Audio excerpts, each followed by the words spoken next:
কম বেশি সবাই নর্মাল ঝিঙে পোস্ত বানাতে জানেন, তবে আজ আমি ইউনিক ভাবে এই ঝিঙে পোস্তটা বানিয়েছি। একদম অন্যরকম স্বাদের হয়েছিল, অপূর্ব লাগছিল খেতে। যারা ঝিঙে পোস্ত খেতে খুব ভালোবাসেন তারা মন দিয়ে আজকের রেসিপিটা একটু দেখে যান।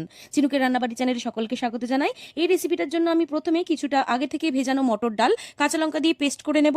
তারপর সামান্য লবণ দিয়ে ভালো করে 2 মিনিট ধরে ডাল বাটাটা ফেটিয়ে নেব। যত ভালো করে ডালটা ফেটানো হবে তত কিন্তু বড়াগুলো ক্রিস্পি হবে। এরপরে সর্ষের তেলে ছোট ছোট বড়ির আকারে লালচে করে ভেজে তুলে রাখবো। এই তেলেই দিয়ে দেবো শুকনো লঙ্কার কালো জিরে ফোড়ন। আলুগুলো দিয়ে ভাজতে দেবো। ততক্ষণে আরও একটা পেস্ট তৈরি করব।